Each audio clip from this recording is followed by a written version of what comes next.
Bonjour à tous, bienvenue sur France 24. Si vous nous rejoignez, Emmanuel Macron a donc répondu aux questions d'Anne-Claire Coudray et Caroline Roux. Interview que vous avez pu suivre en direct sur notre antenne à l'issue du défilé du 14 juillet à Paris.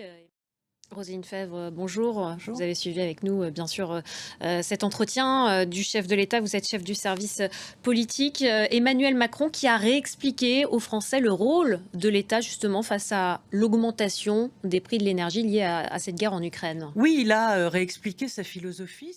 Merci, Roselyne Fèvre, pour cet éclairage.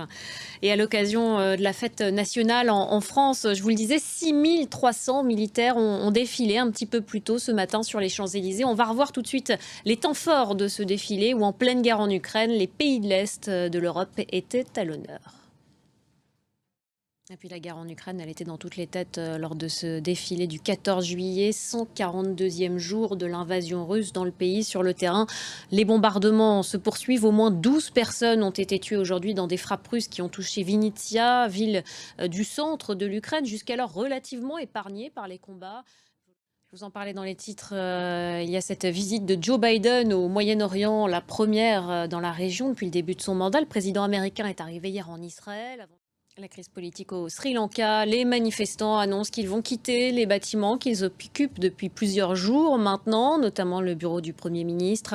Un couvre-feu a été remis en place ce jeudi à Colombo, la capitale. Quant au président Gotabaya Rajapakse, qui n'a toujours pas démissionné et qui est en fuite, il vient d'atterrir tout à l'heure à Singapour. On va faire le point avec Cécile Galluccio et Antoine Fenot.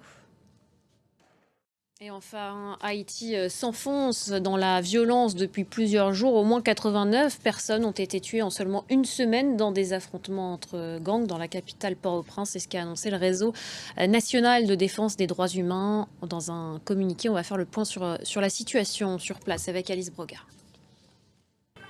Voilà, c'est la fin de cette édition. Merci beaucoup de l'avoir suivi. Restez avec nous sur France 24. L'information continue.